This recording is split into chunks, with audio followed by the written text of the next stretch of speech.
भैया, माँ क्यों चली गई और कहाँ चली गई?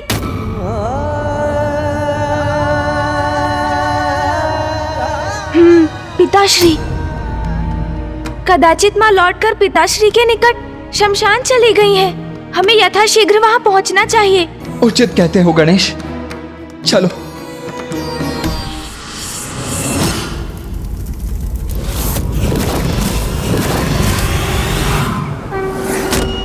प्रणाम पिताश्री।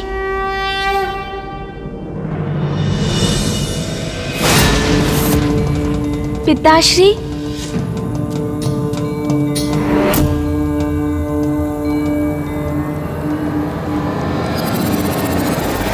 पिताश्री, कृपया कर अपने ध्यान से बाहर आइए। पिताश्री, माताश्री महाकाली अंतर ध्यान हो गई है। आपको अवश्य ज्ञात होगा पिताश्री कि वो कहाँ गई हैं। कृपया हमें दिशा दिखाइए, हमारा मार्गदर्शन कीजिए पिताश्री। भैया, पिताश्री तो ध्यान से बाहर आ ही नहीं रहे। अब हम क्या करेंगे? ये तो मेरी भी समझ के परे है गणेश। पिताश्री क्यों शांत हैं? और माता इस प्रकार अचानक एकाएक क्यों अंतर्ध्यान हो गई? प्रथम पूज्य गणेश जी, माता ने मुझे इतना महान दायित्व सौंपा है, उनकी लीला की गाथा के ग्रंथ को रचने का आदेश दिया है, किंतु अभी भी उनकी लीला पूर्ण नहीं हुई। आपने माता से जो प्रश्न पूछे उसका उत्तर दिए बिना ही वो अंतर्ध्यान हो गई, और उन्होंने सर्वप्रथम श्री मातंगी रूप क्यों धारण किया, ये तो हमें अभी भी ज्ञात नहीं।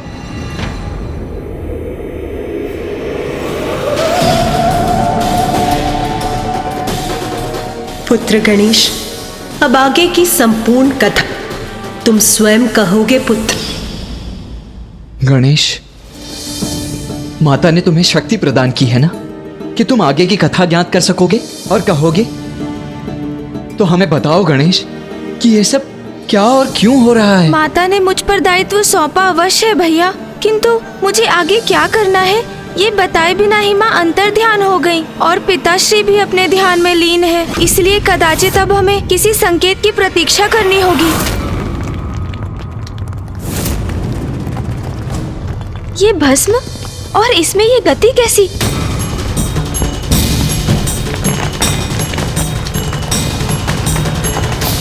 गणेश, क्या हुआ? तुम कुछ कहते क्यों नहीं? और तुम्हारी दृष्टि पिताश्री के चरणों पर ही क्यों टिकी हुई है?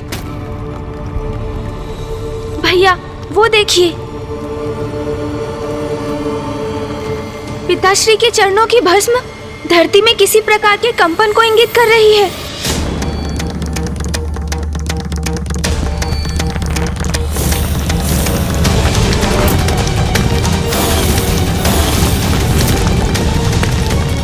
मुझे ज्ञात करना होगा कि ये कंपन कैसे हो रहा है।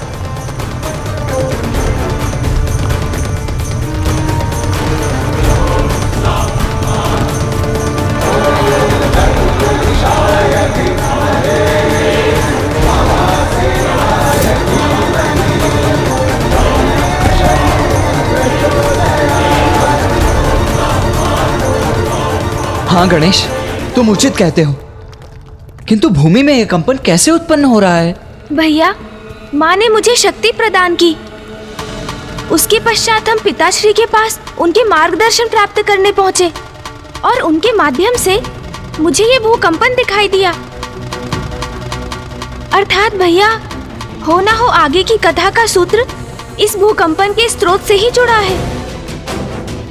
हाँ गणेश, कुछ तो है जो घटित हो रहा है और वो हम सभी के लिए अनिष्टकारी हो सकता है, जिसे रोकना अति आवश्यक है गणेश।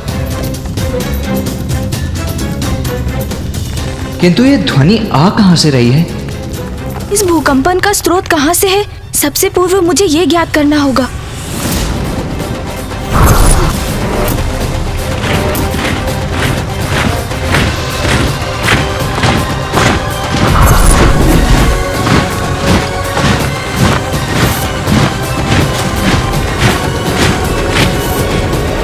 भैया, आप उचित कहते हैं। कुछ बहुत बड़ा घटित हो रहा है। हमें शीघ्र वहाँ पहुँचना चाहिए भैया।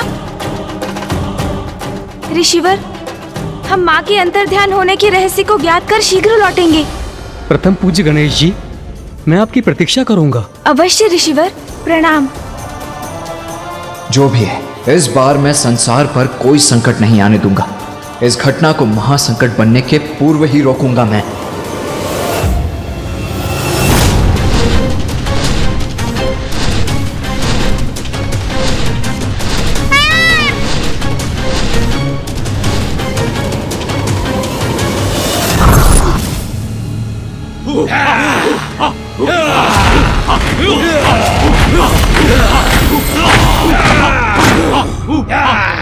भैया, ये ध्वनि इसी मार्ग से आ रही है।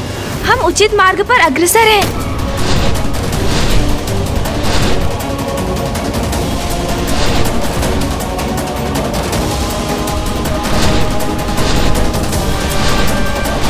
हमें कैलाश को पार कर उसके आगे जाना होगा।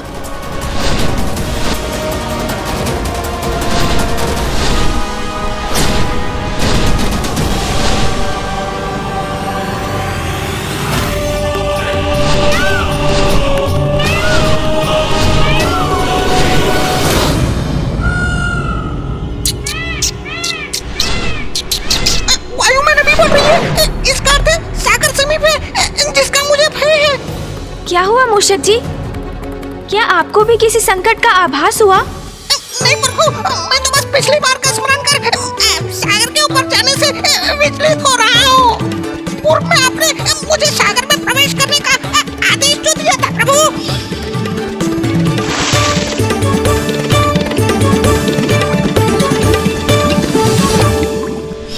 चिंता मत कीजिए मूषक जी, इस बार ऐसा कुछ नहीं होगा। हमें वायु मार्ग से ही आगे बढ़ना है। उचित है प्रभु। गणेश, ये शीघ्रता करने का समय है, तो तुम अपनी गति धीमी क्यों कर रहे हो? भैया, गति मैंने नहीं, मूषक जी ने घटाई है। सागर को देखकर उन्हें आशंका हो रही है कि कहीं मैं उन्हें पुनः जल में उतरने का आदेश ना दे दूं। और कदाचित वो थोड़े थक भी रहे हैं भैया।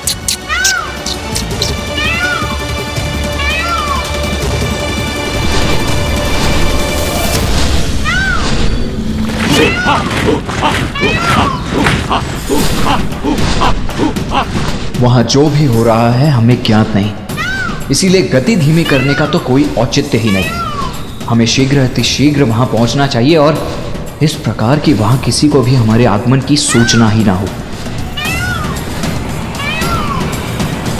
मूषक जी, अपने दोनों हाथों से मेरे मयूर जी की पूंछ पकड़ लीजिए।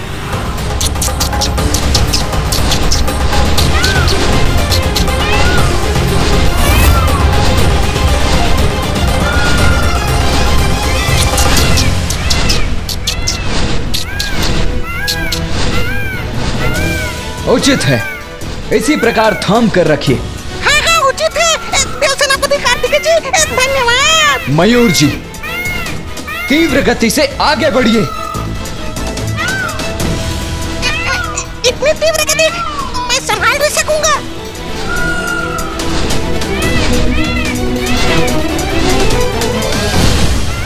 आपने उचित उपाय किया है भैया। अब हम शीघ्र उस कंपन और ध्वनि के स्रोत तक पहुंच जाएंगे। अब ऊपर चलिए मयूर जी।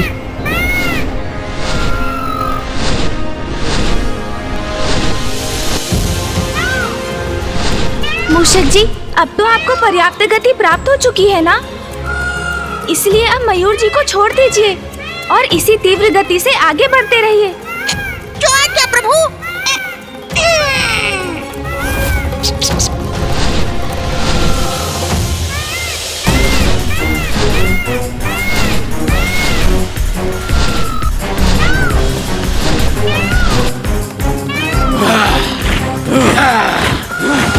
भैया, वो देखिए वहाँ। उचित कहते हो गणेश, कदाचित उस भूकंपन का स्रोत यही स्थान है।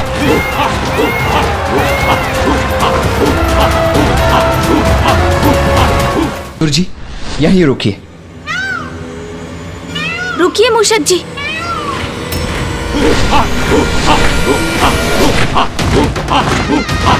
भैया, यहाँ तो असंख्य असुर एकत्रित हो रहे हैं।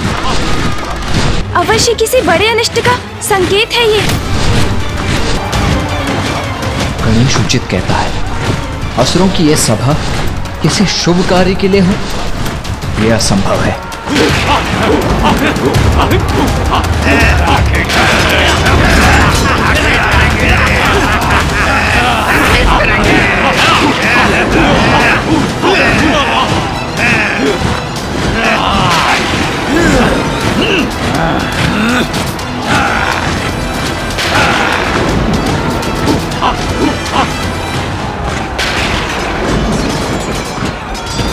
भैया, इतनी भारी संख्या में इन असुरों का यहाँ होना इनकी किसी अनिष्टकारी योजना का ही संकेत है।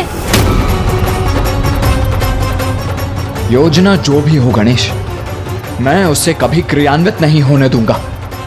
पुनः इन असुरों को सृष्टि की शांति कदापि भंग नहीं करने दूंगा मैं।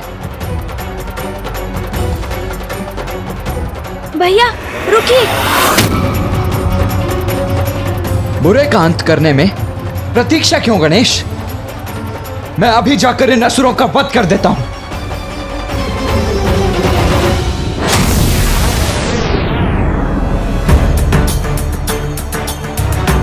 रुकिए भैया।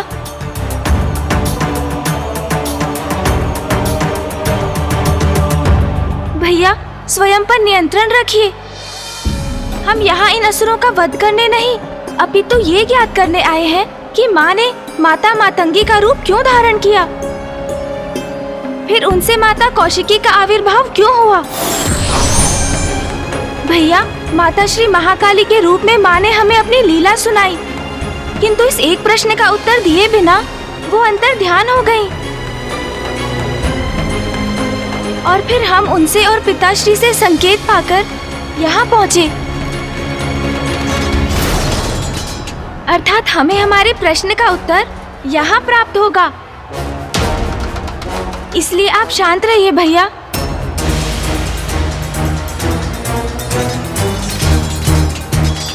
किंतु गणेश, वहां भीतर हो क्या रहा है, ये जानने हेतु हम भीतर जाएं भी तो कैसे? यदि हम अपने सामान्य रूप में वहां गए तो इन असुरों की दृष्टि हम पर अवश्य पड़ेगी ही पड़ेगी। तो क्या करें हम? अब क्या भिन्न रूप धारण कर कर भीतर जाएं? भिन्न रूप? ये उचित कहा है आपने भैया। गणेश, तुमने कोई सुझाव नहीं दिया।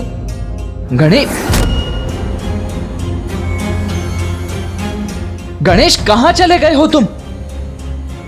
अभी तो यही था। कार्तिकेय जी, वो देखिए प्रभु गणेश जी वहाँ।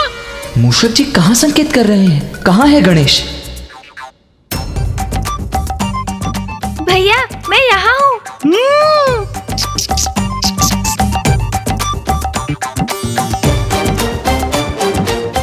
गणेश,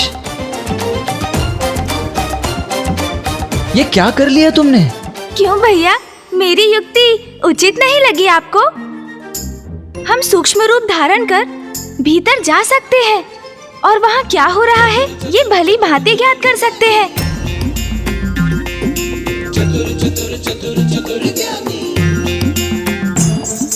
तुम्हारी युक्ति तो उचित है ही गणेश, और तुम्हारी चतुराई भी सराहनीय है।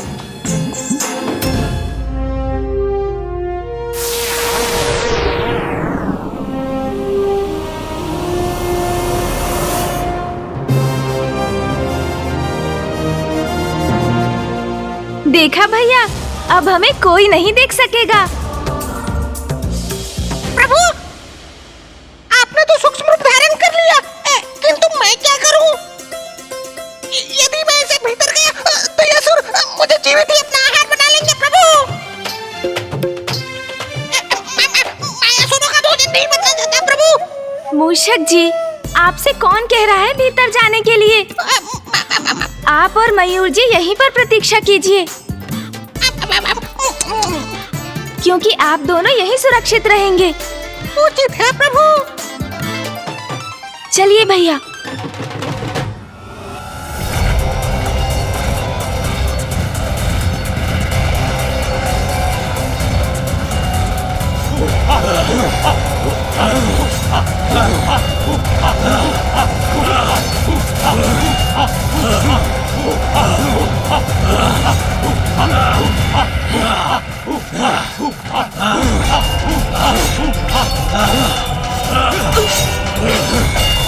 गणेश, मेरे निकट ही रहना।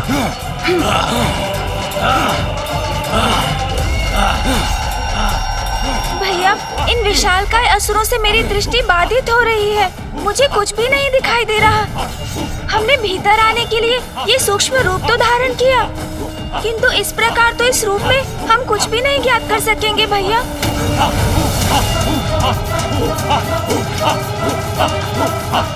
हाँ गणेश, हमें आगे बढ़कर किसी ऊंचे स्थान पर स्थित होकर देखना चाहिए कि ये असुर यहाँ क्यों एकत्रित हुए हैं। हाँ भैया, यही उचित होगा। चलो गणेश।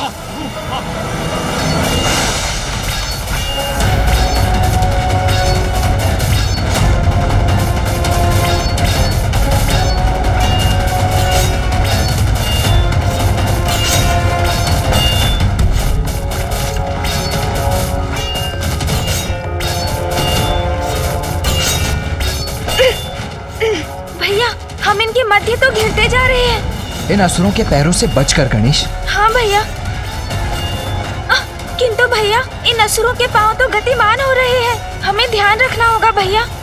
अवश्य गणेश।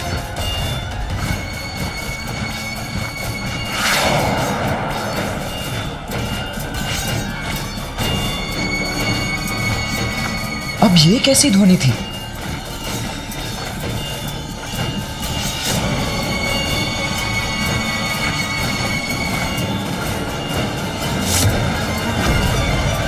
भैया संभालिए। ये भाला यदि हमसे टकराया तो हमें क्षति पहुंचा सकता है। बचो अनुज। अनुज, तुम ठीक तो हो ना? अब हम किस ओर से निकले भैया? भैया, ये असुर तो अपना शस्त्र बार बार भूमि पर पटक रहे हैं। इस प्रकार तो ये भेद देंगे हमें। हमारा आगे बढ़ना कठिन है।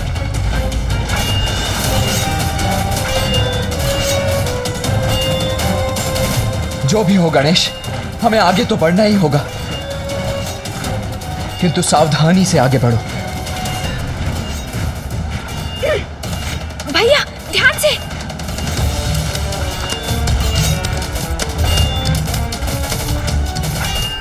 संभव है भैया शांत रहे।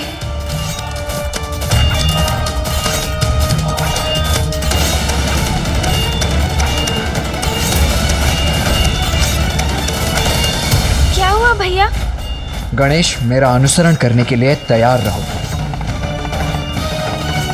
इन असुरों से बचकर आगे निकलने का एक ही उपाय है। समझ गया भैया। आगे बढ़ो गणेश, अभी।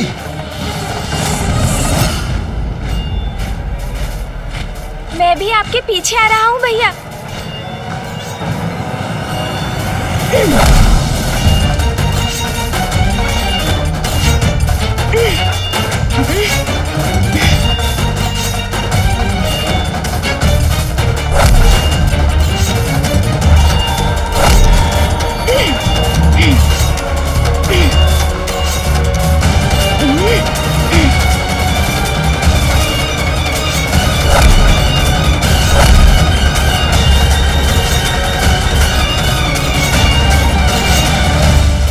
भैया संभल कर।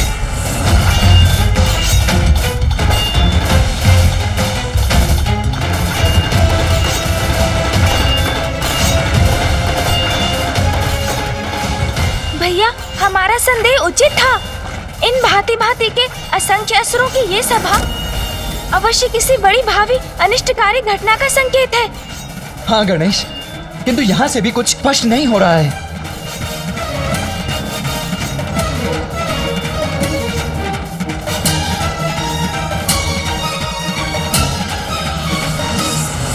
भैया, हमें इन सीढ़ियों के ऊपर जाना चाहिए। वैसे भी इन असुरों का मुख सीढ़ियों की ओर ही है। यदि एक बार हम ऊपर पहुंच गए तो संपूर्ण दृश्य स्पष्ट हो जाएगा और साथ ही हमें ये भी ज्ञात होगा कि इन सीढ़ियों के शिखर पर क्या है। उचित कहते हो गणेश। तो चलो सीढ़ियों की ओर चढ़ते हैं।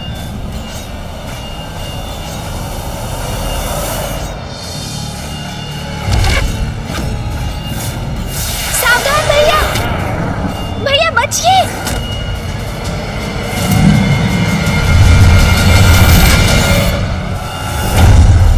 भैया बचिए। हमारे मार्ग में बाधा कैसे बन सकते हैं? इसे तो मैं एक ही बार में काल के गाल तक पहुंचा दूंगा।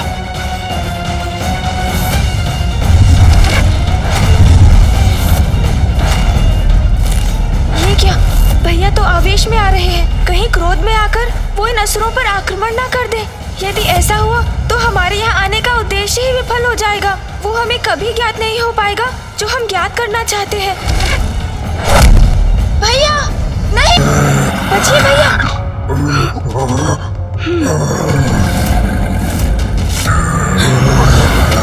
भैया सावधान भैया।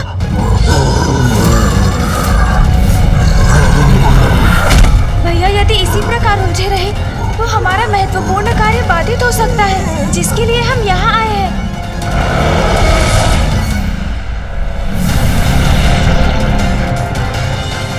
अरे ये विचित्र असुर क्या कर रहा है? ऊपर क्यों उछल गया ये?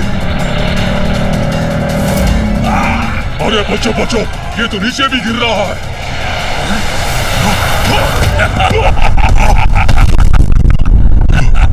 ओह, वो पशु मकरी तो असुरों के ऊपर ही जा गिरा। अब इन्हें कहीं हमारा भेद ना ज्ञात हो जाए। ये कैसे कैसे असुर चले आते हैं यहाँ? न सुध न बुध, बस गिरे तो गिरे ही रहो।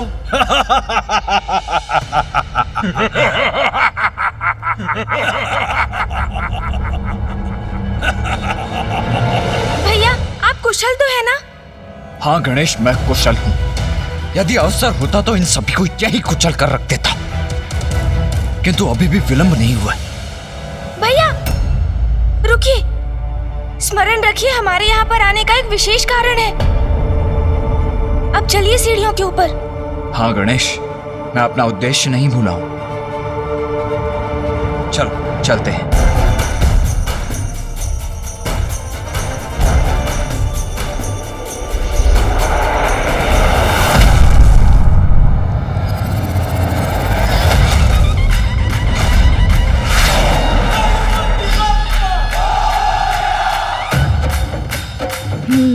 अब वही युक्ति मुझे पुनः अपनानी पड़ेगी, तभी इसके शिखर तक पहुंच पाऊंगा।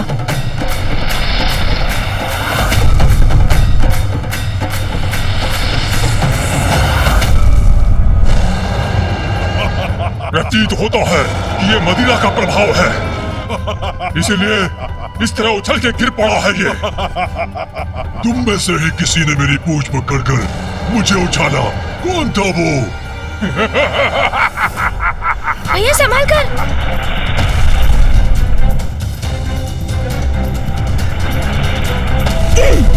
भैया बस कुछ और सीढ़ियां हैं। दुष्टों, कौन दुष्ट है? मैं अभी दिखाता हूँ तुम्हें। मेरी पूंछ पकड़ने का दुस्साहस कैसे किया तुमने?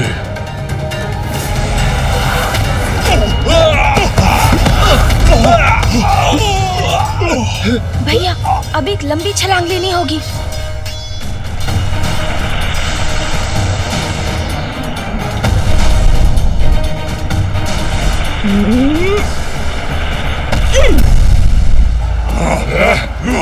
अन्यथा नहीं होगा।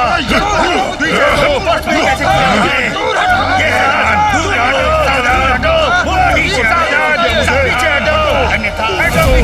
अन्यथा अच्छा नहीं होगा।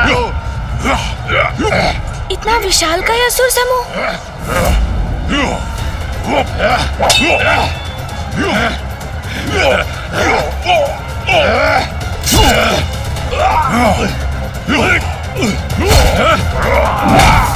आपने देखा भैया?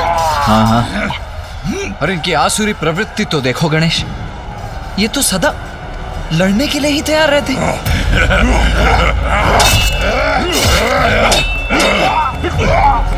और मेरी चिंता का कारण भी यही है गणेश। इतने सारे असुर एक साथ यहाँ एकत्रित हुए हैं, इनका नेतृत्व कौन कर रहा है? इनका प्रयोजन क्या है? हमें कुछ भी ज्ञात नहीं है। हाँ भैया, किंतु हमें ऊपर चढ़ना चाहिए। हम इन सीढ़ियों के अंत तक पहुंच ही रहे हैं। इसके पश्चात शीघ्र सभी रहस्य उजागर हो जाएंगे।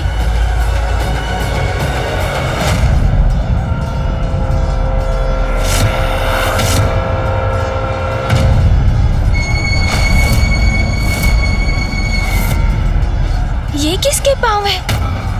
कौन है जो इन सीढ़ियों के शिखर पर स्थित हुआ है?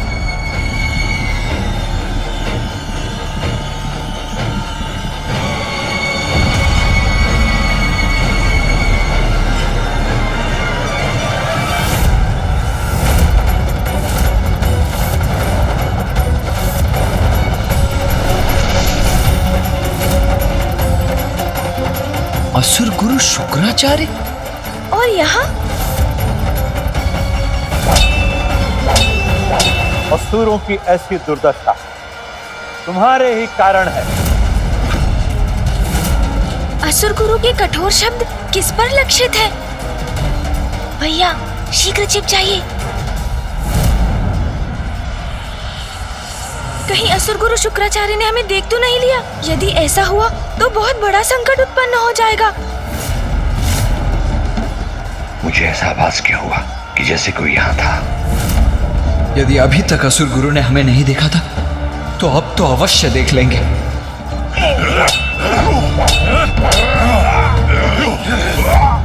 भैया सुरक्षित है हम। संभव है असुर गुरु शुक्राचार्य ने हमें देखा नहीं, अन्यथा संकट ही उत्पन्न हो जाता। असुरों, रोको ये आपसे संघर्ष। असुर गुरु हमें रुकने का आदेश दे रहे हैं। वो हमसे कुछ कहना चाहते हैं। रुक जाइए सब।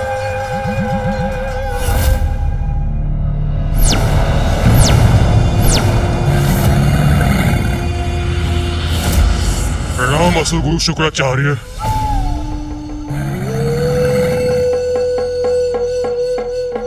असुर गुरु शुक्राचार्य की, असुर गुरु शुक्राचार्य की। मेरे शब्दों का प्रभाव हो रहा है असुरों पर, और मैं यहाँ किसी को ढूंढने में लगा हूँ। असुर गुरु शुक्राचार्य की, असुर गुरु शुक्राचार्य की। नहीं नहीं, व्यर्थ है मेरी चिंता। ये समय चिंतित होने का नहीं, इस एकत्रित असुर समुदाय को संबोधित कर इन्हें एक नवीन प्रेरणा प्रदान करने का है। भैया चलिए और ऊंचाई पर चलते हैं। असुर गुरु शुक्राचार्य की, असुर गुरु शुक्राचार्य की।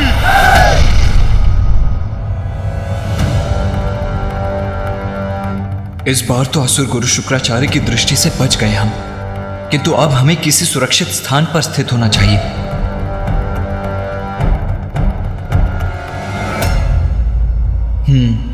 कदाचित यहाँ छिपने के लिए ये मुकुट ही सबसे उपयुक्त स्थान है। प्रतीत होता है भैया मेरे ही भांति इस मुकुट के भीतर छिपने की युक्ति लगा रहे हैं। तुम्हारी आपसी फूट ही तुम असुरों के पतन का कारण है। हमारे पतन का कारण? सुनो सुनो, क्या कह रहे हैं असुर गुरु? भैया शीघ्रता कीजिए। गणेश चलो यहाँ से, आओ। पुनः ऐसा प्रतीत हुआ मुझे जैसे कोई और भी है यहाँ।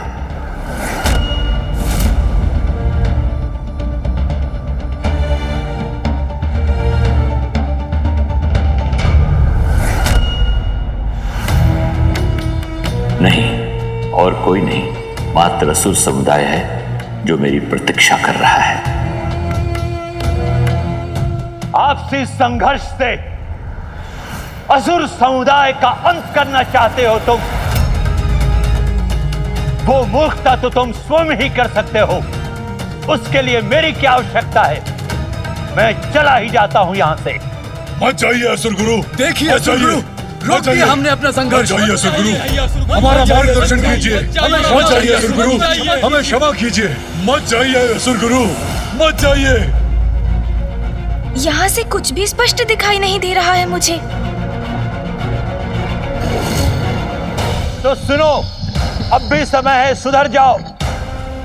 वन में उगने वाली दूब को एक साधारण खरहा भी अपना ग्रास बना लेता है, किंतु वही दूब जब एक साथ मिलकर एक रस्सी का आकार ले लेती है तो उसकी संयुक्त शक्ति इतनी बढ़ जाती है कि वो गजराज जैसे विशाल जीव को भी बांधने में समर्थ हो जाता है।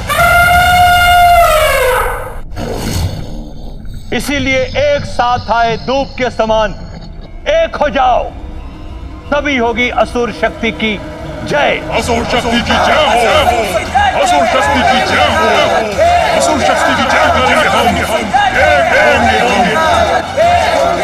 असुर गुरु शुक्राचार्य की जय, असुर गुरु शुक्राचार्य की जय। स्मरण रहे, आज एक विशेष दिवस पर मैंने तुम सबको यहां एकत्रित किया है, क्योंकि आज का यह दिवस संसार के इतिहास पर असुरों के नवीन उदय के आरंभ के दिवस के रूप में अंकित होगा।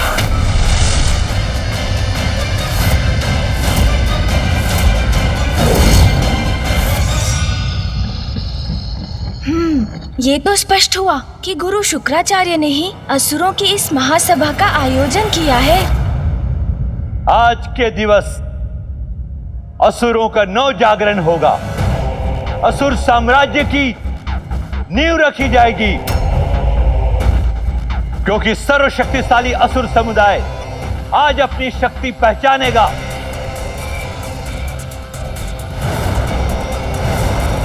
और संसार को अपने अस्तित्व का उचित परिचय देगा।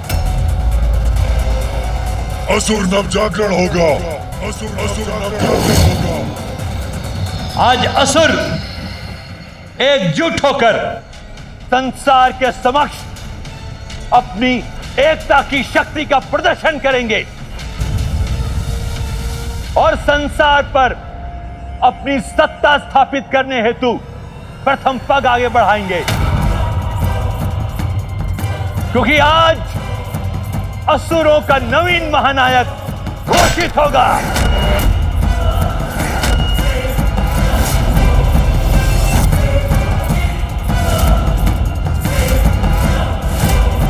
जो निकट भविष्य में असुरों के विजय पताका को फहराने में उनका नेतृत्व करेगा।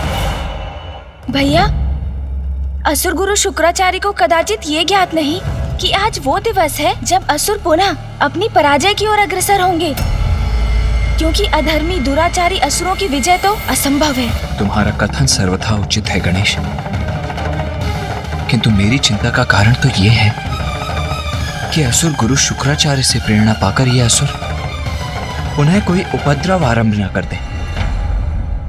अब एक स्वर में कहो, असुर शक्ति की जय हो, जय हो। असुर शक्ति की जय हो, असुर शक्ति की जय हो, असुर शक्ति की जय हो, असुर शक्ति की जय हो, असुर शक्ति की जय हो। स्मरण रहे, अब असुर शक्ति के उदय का समय आ गया है। अब बहुत हुई पराजय, अब जय होगी असुरों की, और आज ही हम इस जय का आरंभ करेंगे। असुर शक्ति की जय होगी, असुर शक्ति की जय होगी, असुर शक्ति की जय होगी। भैया, मुझे तो अभी भी कुछ उचित प्रकार से दिखाई नहीं दे रहा है। हाँ गणेश, हमें और भी ऊंचाई पर जाना होगा। हम जितनी ऊंचाई पर होंगे उतनी श्रेष्ठतर हमारी दृष्टि भी होगी। जय होगी, अवश्य होगी, किंतु किसी भी समुदाय की जय नायक रहित रहकर कदापि नहीं हो सकती। इसीलिए आज मैंने आसुरी शक्ति परीक्षण का ऐसा आयोजन किया है, जो सर्वाधिक योग्य एवं शक्तिशाली असुर योद्धा होगा, वो हमारे समक्ष आकर असुरों का महानायक भी बनेगा।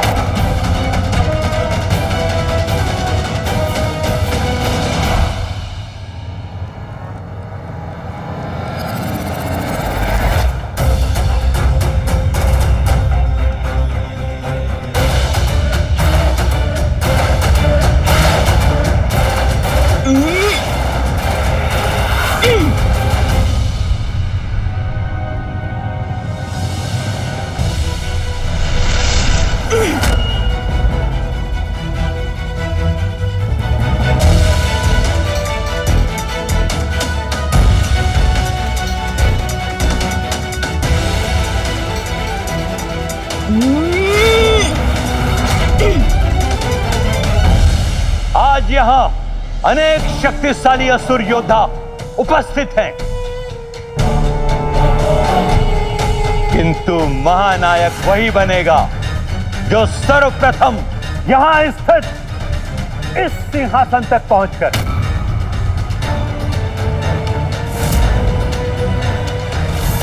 इस मुकुट को उठाने में सक्षम होगा।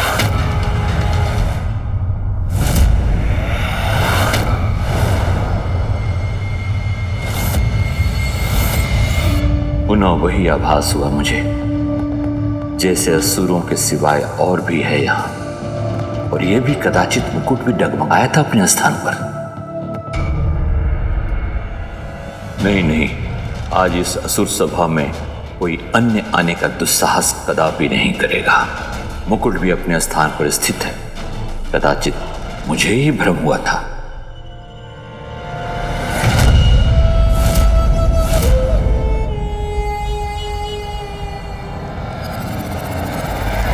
और जो भी इस मुकुट को अपने हाथों में उठाएगा, उसे अपने शीश पर धारण करेगा, तुम उसे ही अपना महानायक स्वीकार कर उसी के दिशा निर्देशों पर आगे बढ़ोगे। उचित है असुर गुरु, उचित है आपका प्रस्ताव हमें स्वीकार है। जो सर्वप्रथम मुकुट उठाएगा हमारा महानायक बनेगा। महानायक बनेगा। वही महानायक बनेगा। वही महानायक बनेगा। मैं बनूंगा महानायक। मैं बनूंगा महानायक। मैं बनूंगा महानायक। बधाई हो भैया। बधाई? किस बात की बधाई गणेश? आपने सुना नहीं भैया, असुर गुरु ने अभी अभी क्या कहा? उन्होंने कहा कि जो भी सर्वप्रथम इस सिंहासन तक पहुंचकर इस मुकुट को उठाएगा अर्थात इसे धारण करेगा, वो ही असुरों का नवीन महानायक होगा। हाँ भैया, तो इसके अनुसार हम ही हुए ना वो नवीन महानायक। गणेश, ये परिहास का समय नहीं है, और असुरों का महानायक बनने की मेरी कोई इच्छा नहीं है। तो आओ ध्यान से देखते हैं कि यहाँ आगे क्या होने जा रहा है। आज विजयी तो मैं ही होऊंगा। इस स्पर्धा में मैं ही आगे रहूंगा। कुछ भी हो जाए, मुझे ही सबको पराजित करना है। महानायक बनना है मुझे। महानायक कुछ भी हो, विजयी तो मैं ही होऊंगा। महानायक बनना है मुझे। मैं बनूंगा महानायक। मैं बनूंगा।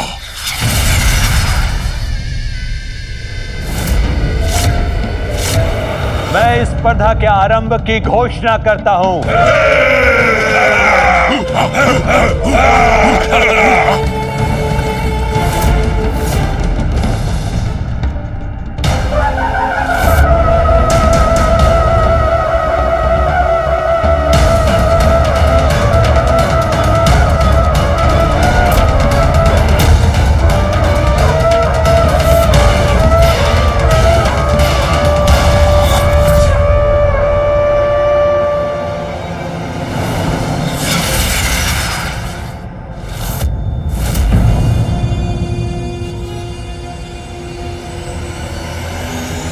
स्पर्धा आरंभ हो।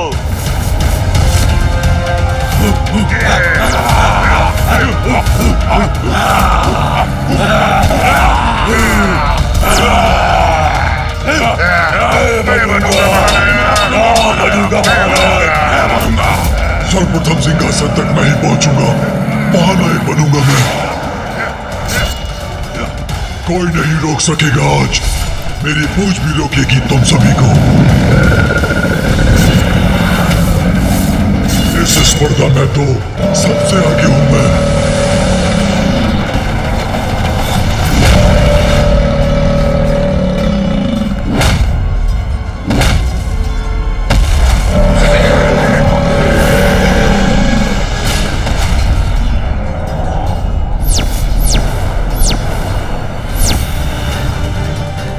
लघुकाय हूं तो क्या हुआ, महानायक का पद और सिंहासन दोनों मेरे ही हैं।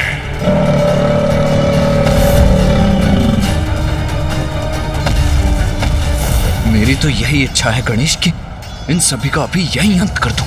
न रहेंगे ये असुर, और न होगा कोई इनका महानायक, न ही संसार को सहना होगा इनका आतंक। नहीं भैया, जब तक ये असुर कोई अपराध ना करे हम इन्हें दंडित नहीं कर सकते। हाँ भैया, और ये किसी भी प्रकार से न्याय संगत नहीं होगा। किसी भी समुदाय के लिए अपना नायक चुनना तो कोई अपराध नहीं। स्मरण है ना भैया, जलंधर के नाश के पूर्व पिताश्री ने यही शिक्षा दी थी हमें। जब तक जलंधर सृष्टि के प्रति कोई बड़ा अपराध नहीं करता, मैं उसे कैसे दंडित कर सकता हूं? हाँ गणेश, मुझे पिताश्री की वो शिक्षा भली भांति ज्ञात है, जिसके कारण ही यहां होकर भी इन असुरों का वध नहीं कर रहा हूं मैं। कौन है ये दोस्त?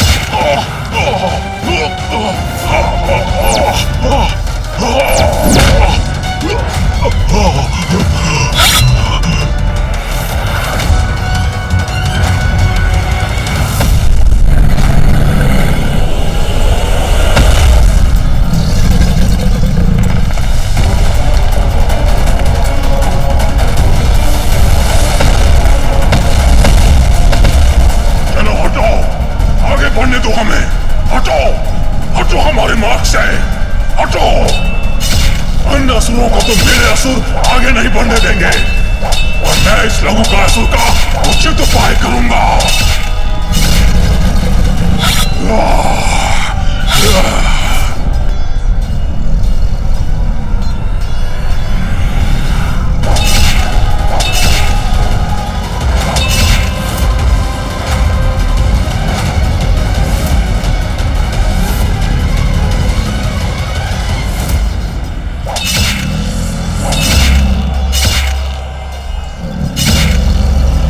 की ये होड़ तो कठिन होती जा रही है।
आगे बढ़ो, आगे बढ़ो, लघु का असुरों, आगे बढ़ो।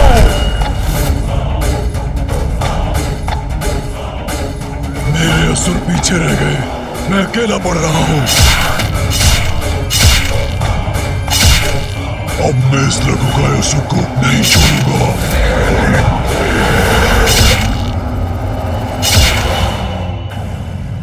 भैया, अभी हमारा कुछ किए बिना ही यहाँ रुके रहकर इन असुरों की भावी योजना ज्ञात करना ही उचित है।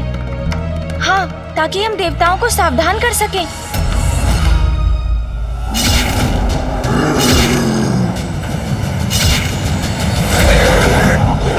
हाँ गणेश, हमें यह ज्ञात करना ही होगा कि इनका महानायक कौन होगा।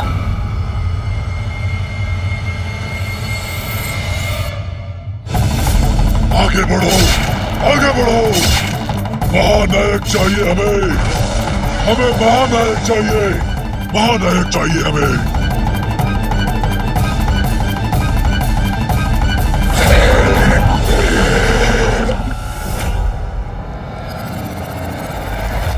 कदाचित इन दोनों असुरों में से ही कोई एक असुर महानायक होगा। जो भी आज इनका महानायक बनेगा गणेश, अवश्य वही देवताओं के लिए संकट बनेगा।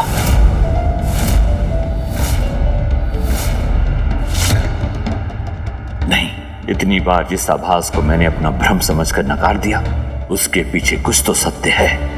मुझे यहाँ किसी और के होने का आभास हो रहा है। अवश्य कोई दिव्य शक्ति उपस्थित है यहाँ।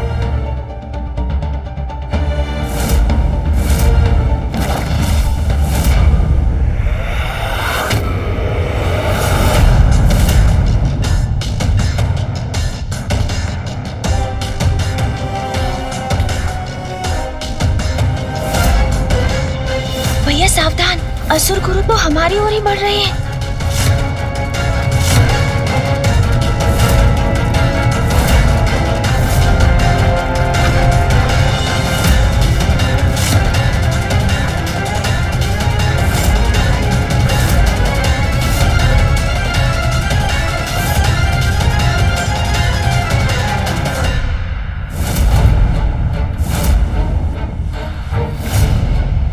असुर गुरु ने मुकुट उठाकर हमें देख लिया तो हमारा यहाँ आना व्यर्थ हो जाएगा।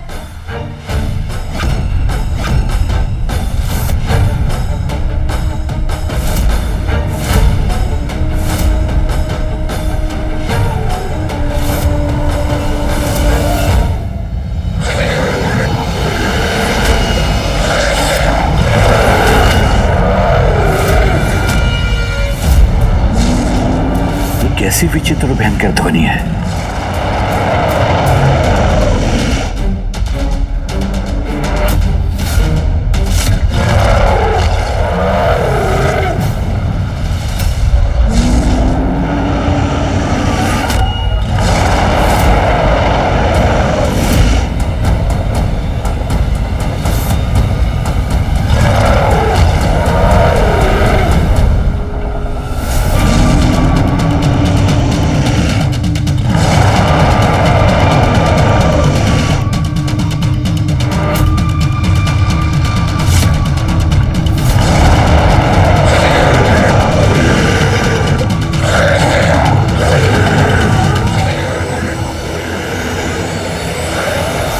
क्या हो रहा है यहां?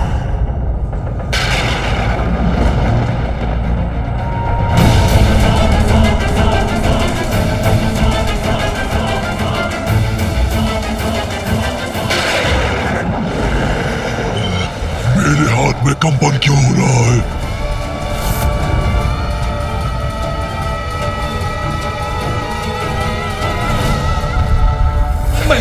मैं अपने खड़क को थाम नहीं रख पा रहा हूँ। वो मेरे हाथ से फिसल रहा है।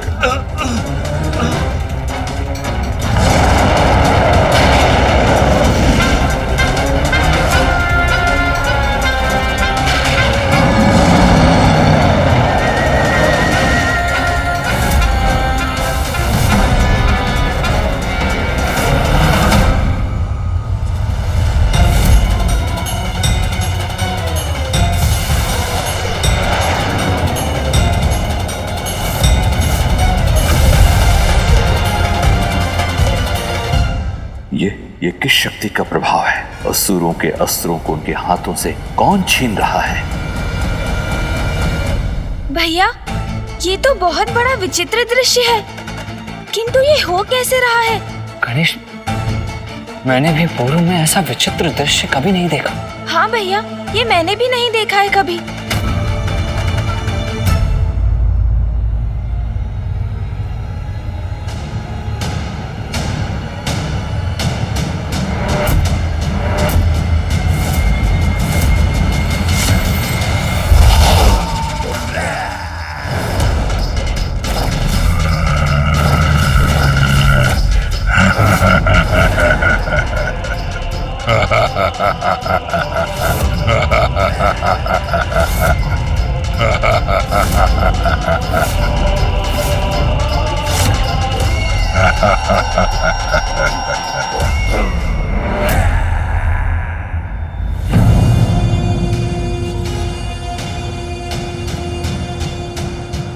अद्भुत। व्यर्थ आयोजन किया आपने स्पर्धा का, क्योंकि मुझे कोई पराजित नहीं कर सकता। तो उचित तो यही होता कि आप स्वयं आकर इस मुकुट को हमारे शीश पर स्थापित करते और इन असुरों का महानायक घोषित करते। धूम्रलोचन, कदाचित तुमने मेरे नियम का उचित प्रकार से श्रवण नहीं किया। महानायक तो वही होगा जो सर्वप्रथम इस सिंहासन तक पहुंचकर मुकुट को धारण करेगा, वो नहीं जो मात्र विशालकाय हो, आकाश में स्थित हो, वो नहीं जो अन्य सभी असुरों के अस्त्र शस्त्र उठाकर आकाश में स्थित कर दे। नियमों का पालन क्या कहा है किसी असुर ने? मेरा नियम भी तुम्हारे लिए स्थिर है धूम्रलोचन। अन्य असुरों को पीछे छोड़कर यहां पहुंचो और स्वयं को महानायक घोषित करो। कहो, है तुम में इतना सामर्थ्य?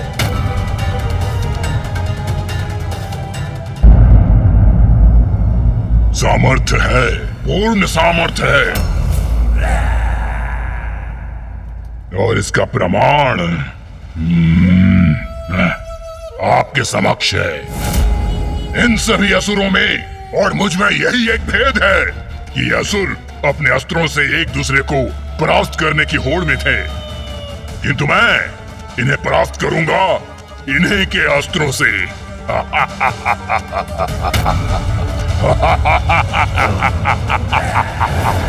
ये हमारे असुरों से हमें परास्त करेगा। ये असुर करने क्या जा रहा है? भैया, ये हमें भी शीघ्र ही ज्ञात होगा, क्योंकि इसे जो भी करना है उसमें अधिक प्रतीक्षा नहीं करेगा ये।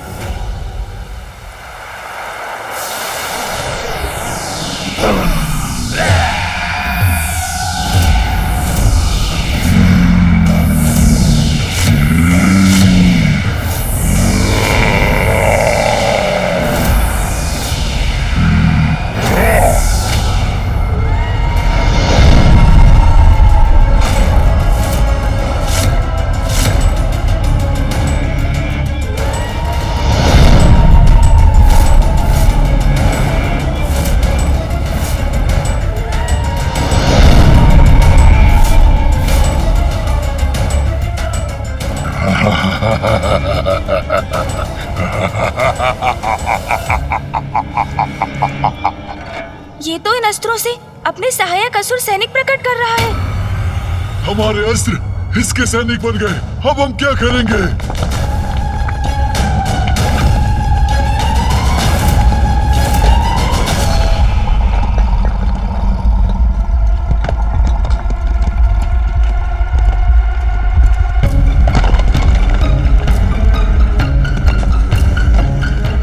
ये शिलाएं और शिलाखंड ये ऊपर की ओर क्यों जा रहे हैं? इसका क्या करेंगे ये सैनिक?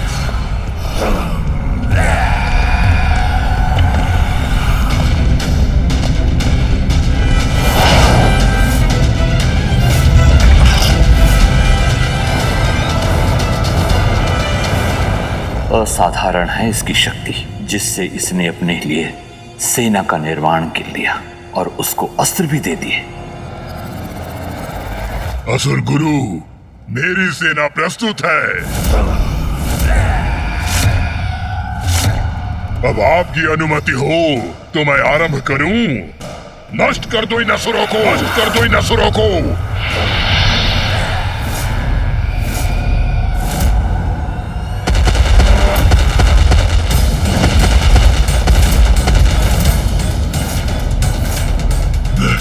मैं क्या करूं अब? कैसे करूं इस दुष्ट का सामना? मैं तुम्हें आगे बढ़ने नहीं दूंगा।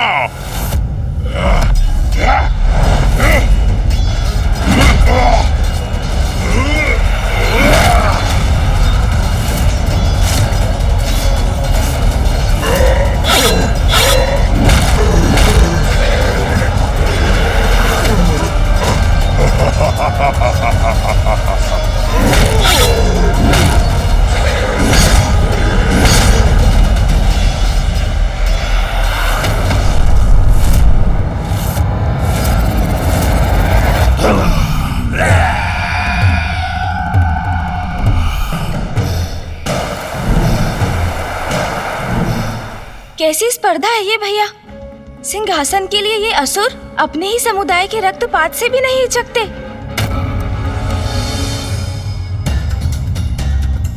इसीलिए तो यही इनका अंत करना चाहता था मैं, किंतु मर्यादा से बंधा हूं, इसीलिए विवश हूं मैं।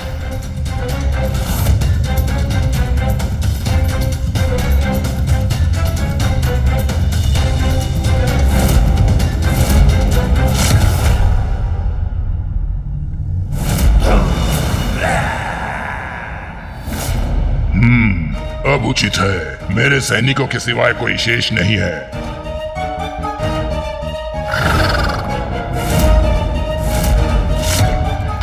गुरु शुक्राचार्य, मैंने कहा था ना, ये स्पर्धा व्यर्थ है। कोई पराजित नहीं कर सकता मुझे, कोई पराजित नहीं कर सकता मुझे। सर्वशक्तिशाली धूम्रलोचन की जय, सर्वशक्तिशाली धूम्रलोचन की जय। ये तो वास्तव में अत्यंत शक्तिशाली है भैया। अपनी सेना स्वयं उत्पन्न कर लेता है ये, वो भी निर्जीव शिलाखंडों और अस्त्रों से।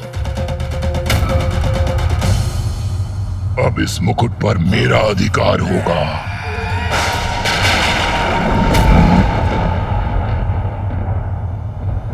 ये कैसी गड़गड़ाहट है?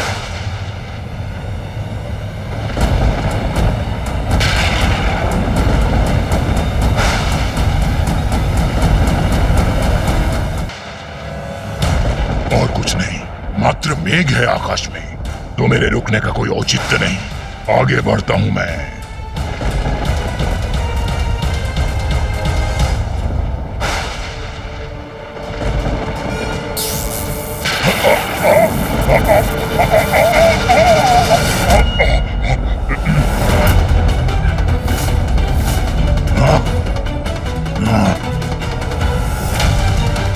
क्या ये कोई अन्य शक्तिशाली असुर है जिसने इस धूम्रलोचन को भी रोक दिया? किसने उत्पन्न की ये विद्युत रेखा? किसका दुस्साहस है ये? कौन उत्पन्न कर रहा है ये मेघ और विद्युत?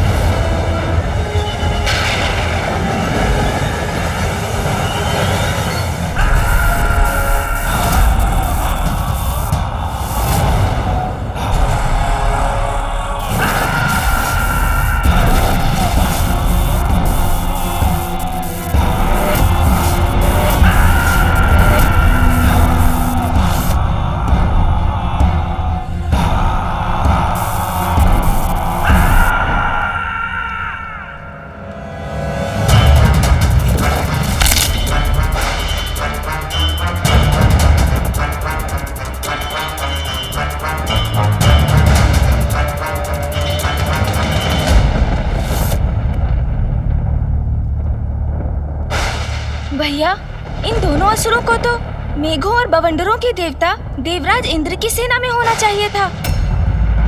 कौन है ये दोनों जो मुझे धूम्रलोचन को चुनौती देने का दुस्साहस कर रहे हैं? प्रणाम असुर गुरु शुक्राचार्य, मैं हूं चंड। और असुर गुरु, मेरा भी परिचय प्राप्त कीजिए। मैं हूं मुंड। चंड और मुंड, अद्भुत है इन दोनों की शक्ति। जो भी हो तुम दोनों, अपने विद्युत के साथ चले जाओ यहाँ से। यहाँ तुम्हारा कोई कार्य नहीं। अच्छा, बड़ी विचित्र बात है। हमने तो सुना था यहाँ असुरों के महानायक के चुनाव की स्पर्धा हो रही है। फिर तो हम उचित स्थान पर हैं, क्योंकि यहाँ सिर्फ हमारा ही कार्य है। तुम्हारी दृष्टि और बुद्धि दोनों ही भ्रष्ट हो गई है क्या? दिखाई नहीं देता तुम्हें? सभी असुरों का संहार कर चुका हूं मैं, और यहाँ सिंहासन तक पहुँचने वाली सीढ़ियों तक आकर खड़ा हूँ। इसलिए मैं ही हूँ नवीन असुर महानायक। चले जाओ यहाँ से। धूम्रलोचन, धूम्रलोचन, धूम्रलोचन। अन्य असुरों का संहार करने मात्र से तुम इस स्पर्धा में विजयी नहीं हुए। मत भूलो, इस सिंहासन तक पहुंचकर इस मुकुट को अपने शीश पर धारण करने के पश्चात ही तुम विजयी होगे। नवीन असुर महानायक घोषित हो गए। ये क्या असुर गुरु शुक्राचार्य, थोड़ी सी योग्यता परख कर स्पर्धा में प्रवेश लेना चाहिए था। ऐसे ही किसी भी तुच्छासुर को कैसे अवसर प्रदान कर देते हैं आप? बातों के ही धनी हो या कोई और योग्यता है तुम दोनों में? विद्युत प्रदर्शन के बल पर कोई महानायक नहीं बन जाता मूर्ख। कदाचित अब हमें अपनी शक्ति का परिचय इस मूर्ख को देना ही चाहिए।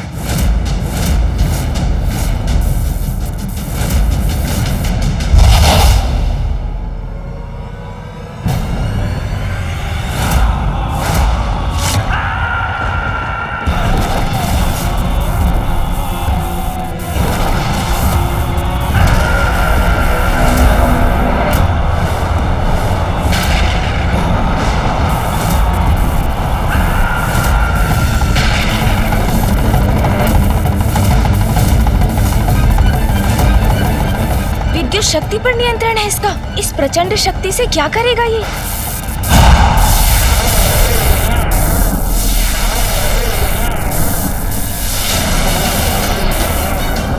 हमारी विद्युत शक्ति इसके आर पार हो रही है। इसे क्षति पहुंचाए बिना ये कैसे संभव है भ्राता? धूम्रलोचन नाम है मेरा। धूम्र हूं मैं, धूम्र। और धूम्र को विद्युत कोई क्षति नहीं पहुंचा सकती।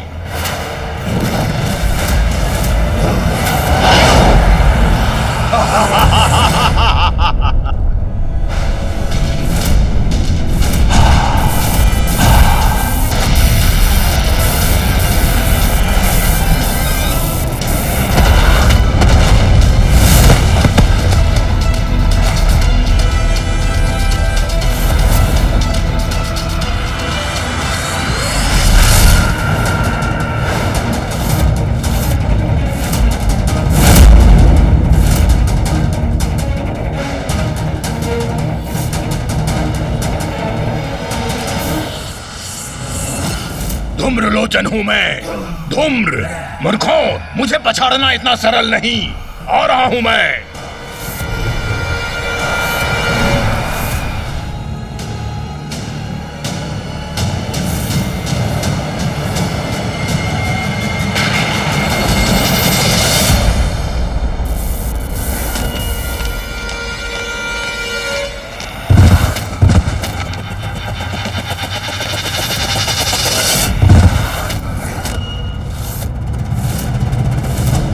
ये कौन है जिसने इन तीनों को गिरा दिया?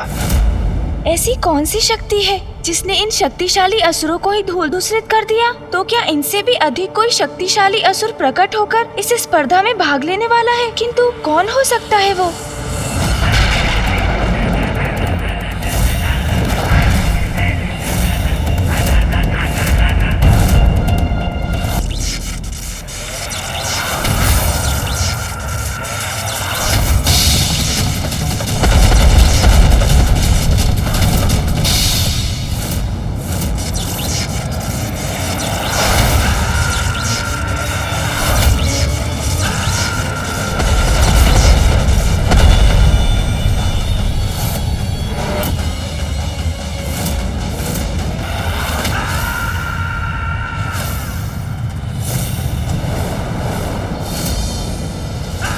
मेरी सेना को नष्ट करने का दुस्साहस कैसे किया तुमने, मूर्ख? ठीक वैसे ही जैसे अब हम ये दुस्साहस करने जा रहे हैं।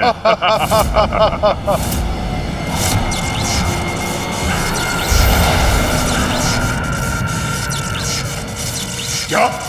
अब क्या करने वाले हैं ये दोनों?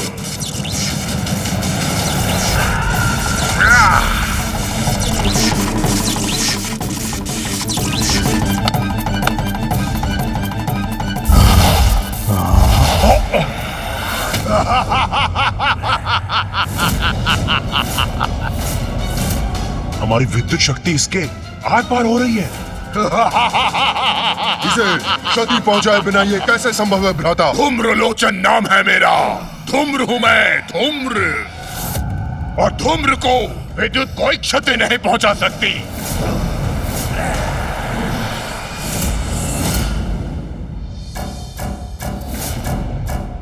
अब अत्यंत शक्तिशाली हैं आप। हाँ, हमसे बहुत बड़ी भूल हो गई जो हम आपको पहचान नहीं पाए। हमें आपकी अधीनता स्वीकार है। आप हमारे सामने आइए स्वामी। हाँ, आइए स्वामी। कहाँ हैं आप? आइए ना, प्रकट होइए, समक्ष आइए।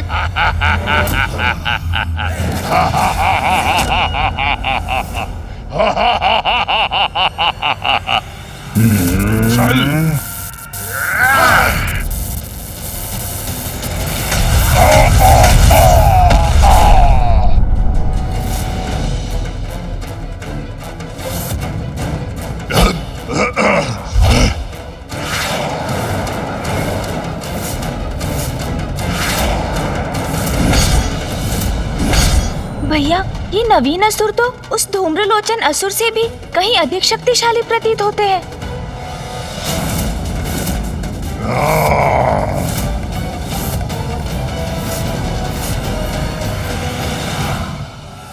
दो प्रचंड प्रबल अद्वितीय रेखाओं के समान अग्रसर हो रहे हैं चंड और मुंड।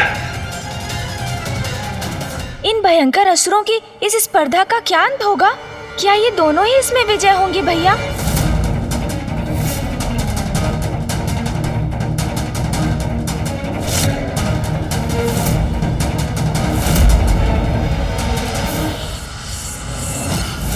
धूम्रलोचन हूं मैं। धूम्र मूर्खों, मुझे पछाड़ना इतना सरल नहीं। आ रहा हूं मैं।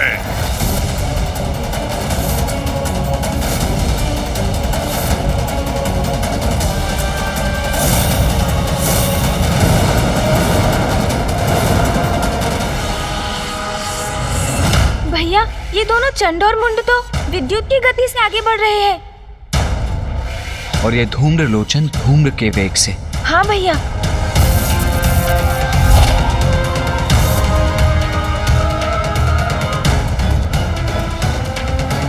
चंड और मुंड अति प्रचंड।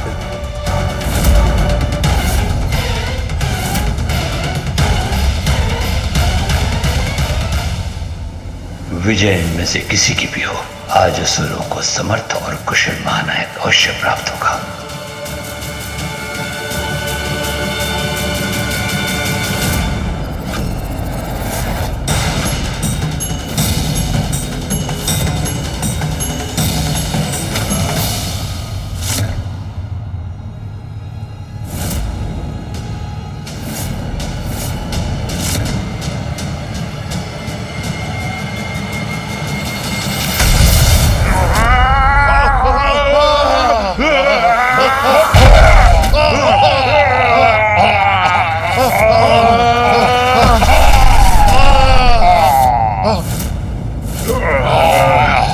ये कौन है जो इन तीनों को गिरा दिया?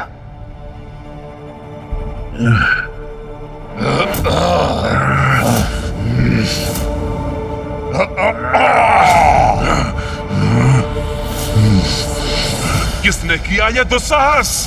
और कौन है ये जिसने हम पर प्रहार किया? जो भी है, सर्वप्रथम उसका ही वध करूंगा मैं।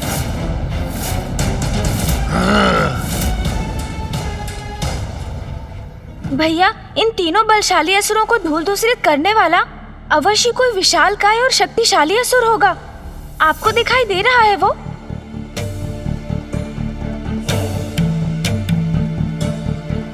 नहीं गणेश, ये चंड मुंड और धूम्रलोचन मेरी दृष्टि बाधित कर रहे हैं। मुझे कुछ भी स्पष्ट दिखाई नहीं दे रहा है।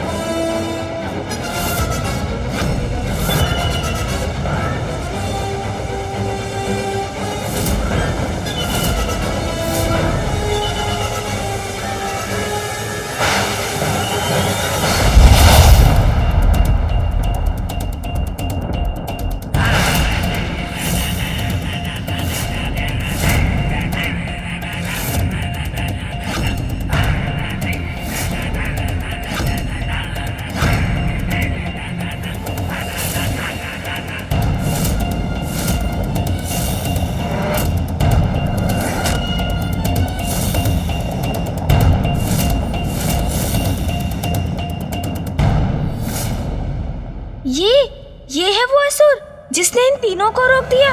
हाँ गणेश, इसका तन सुगठित अवश्य है, किंतु यह असुर इतना सबल समर्थ योद्धा प्रतीत नहीं होता कि इन तीनों असुरों को रोकने में सक्षम हो सके।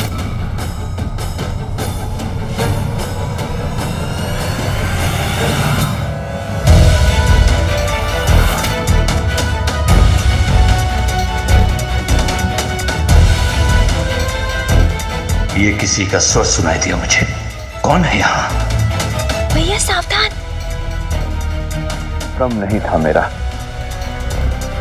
अवश्य किसी का स्वर श्रवण किया था मैंने। प्रणाम स्वीकार करें असुर गुरु शुक्राचार्य।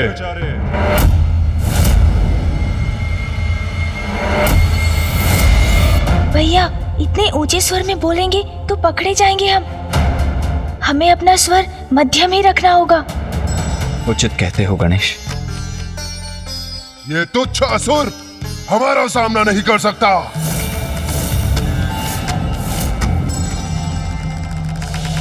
प्रतीत होता है दर्शक दीर्घा में से किसी ने इसे उठाकर फेंक दिया है और ये यहाँ आकर गिर पड़ा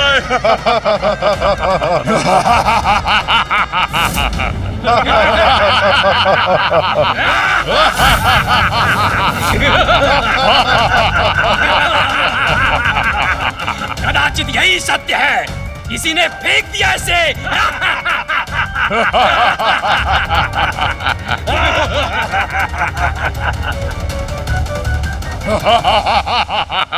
सत्य तो यह है कि तुम तीनों को रोक दिया है मैंने,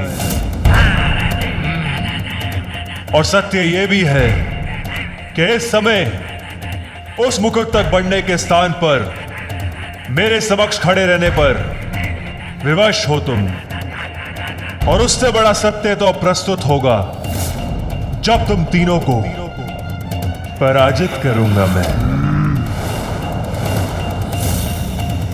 भैया मुझे तो प्रतीत होता है कदाचित इनके मार्ग की बाधा बनकर बहुत बड़ी भूल कर रहा है ये असुर। यदि ये इनके मार्ग से नहीं हटा तो चंडमुंड और धूम्रलोचन इसका भीषण अंत कर देंगे। गणेश, जो योद्धा युद्ध भूमि में उतरने का साहस रखता हो उसकी शक्ति को कभी कम नहीं आंकना चाहिए। यहां तो केवल दो ही संभावनाएं हो सकती हैं, या तो ये आत्मघात करने आया है या अवश्य किसी गुप्त शक्ति का स्वामी है। गुप्त शक्ति? ऐसी कौन सी गुप्त शक्ति हो सकती है इसके पास जिससे ये इन असुरों का सामना कर सकेगा? ऐ मूर्ख, बुद्धि भ्रष्ट हो गई है तेरी। याद भी है कैसी शक्तियां हैं हमारे पास? किस शक्ति के बल पर हमसे टकराने चले आए हो? नहीं नहीं नहीं, शक्ति युक्ति कुछ नहीं है इसके पास। ये तो मुझे कोई मूर्ख उद्दंड प्रतीत होता है। हाँ हाँ, शब्दों से नहीं मानेगा ये। इसे तो प्रताड़ित करना ही होगा हमें।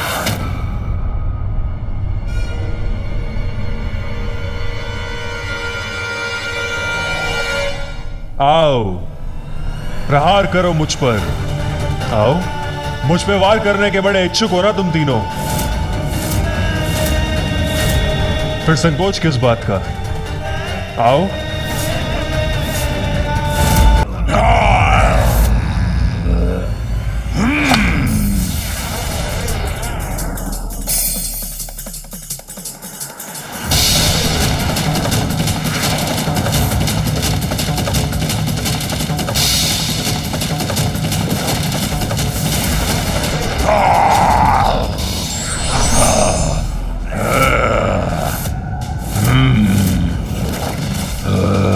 चलो, इस तुच्छ असुर को पराजित करके संतुष्ट हो जाओ तुम।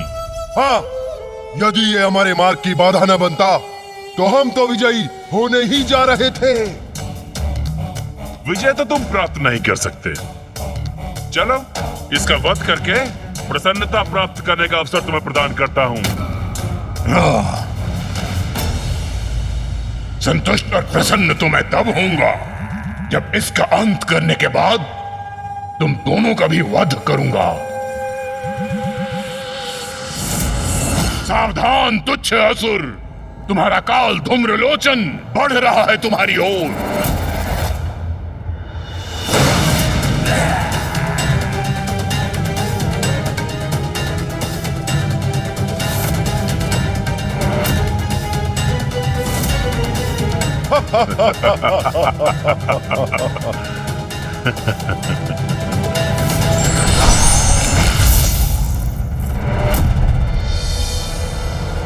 ये विचित्र असुर तो हमारे परिहास के ही योग्य है।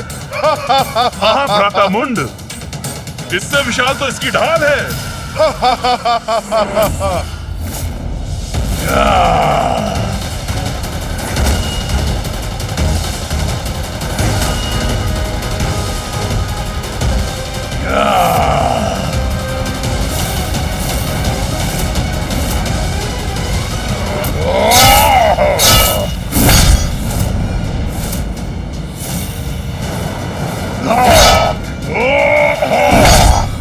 उत्तम प्रहार किया तुमने धूम्रलोचन, और अगले प्रहार से अंत भी करो इसका। अब मेरे प्रहारों को नहीं रोक सकता तू।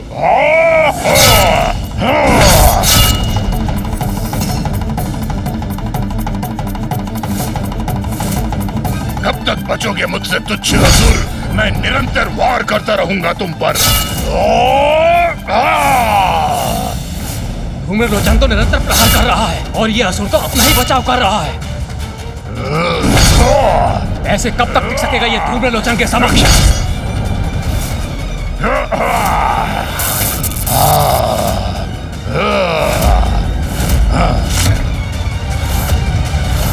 वध करो इसका धूम्रलोचन, वध करो।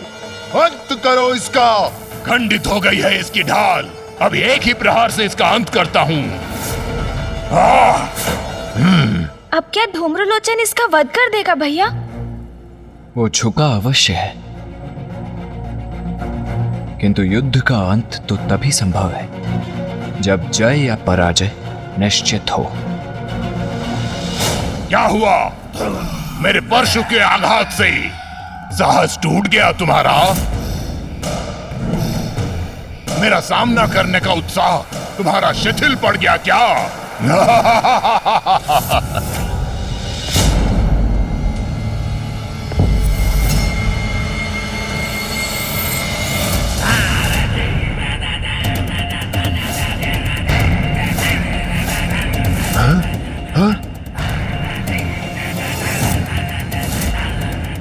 मेरा अंत होगा, ना ही मेरा साहस चूकेगा, और मेरा उत्साह वो तो अब जागृत होगा मूर्ख।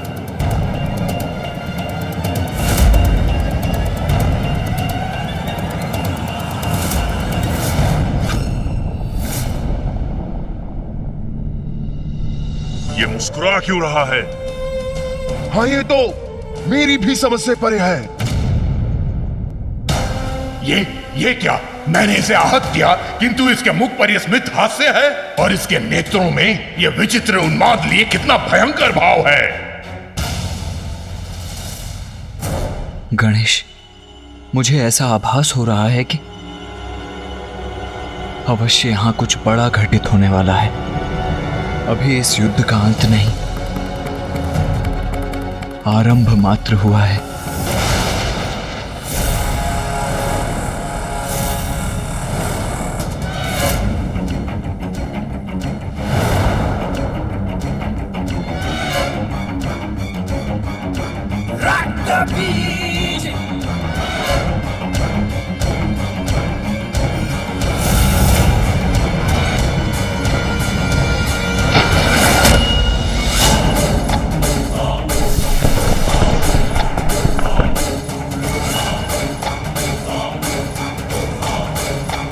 ये क्या भैया?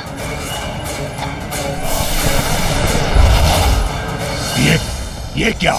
इसके रक्त की बूंद से ये कौन उत्पन्न हो रहा है? कौन है ये असुर? ओह, प्रतीत होता है इसे पराजित करना इतना सरल नहीं।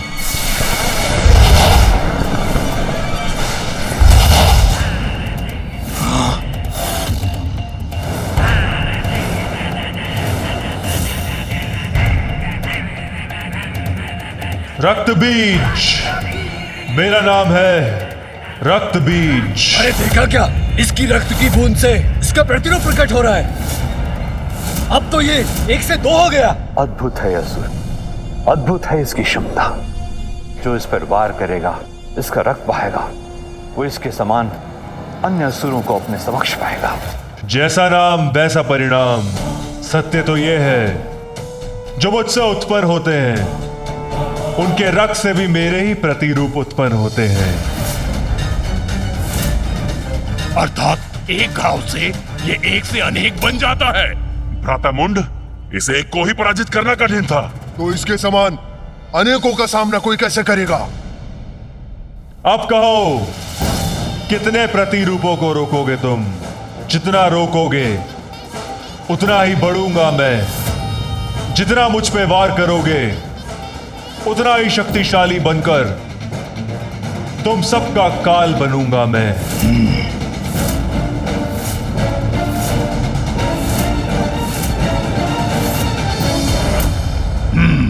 इसका अंत करने का कोई अन्य उपाय सोचना होगा मुझे।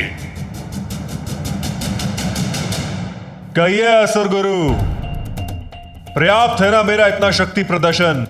हो गया ना प्रमाणित कि मैं ही असुर महानायक पद के योग्य हूं?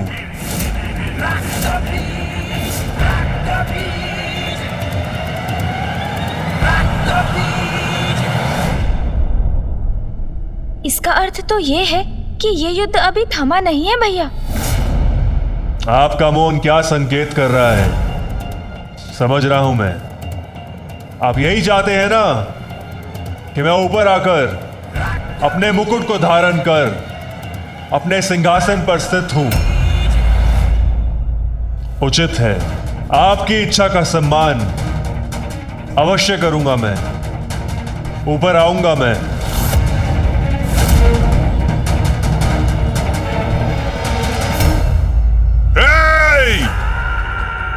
क्या समझते हो तुम हमें? हाँ, एक तुच्छ असुर अपने तुच्छ प्रतिरूप को प्रस्तुत कर हमें झुकने पर, हमें रुकने पर विवश कर देगा और हम तुम्हें आगे बढ़ने देंगे।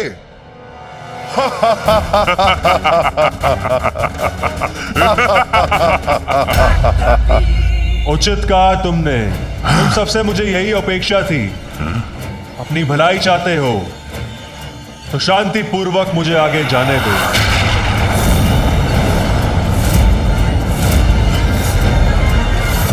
विश्वास नहीं होता, इतनी सरलता से आगे बढ़ना चाहता है ये। उस सिंहासन तक पहुंचना चाहता है। अरे हाँ भ्राता, यह आगे बढ़ के अपने काल से भेंट करना चाहता है। सत्य कहा भ्राता मुंड। बस अब इससे आगे तुम्हें और नहीं बढ़ने देंगे।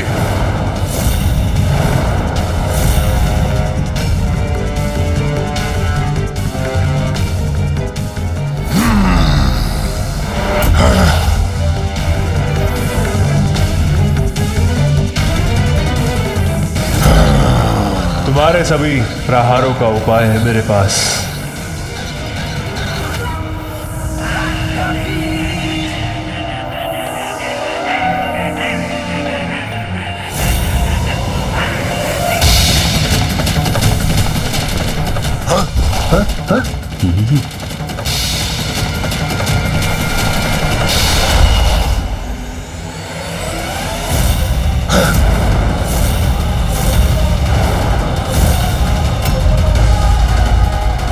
ये असुर तो बहुत ही विचित्र और शक्तिशाली है।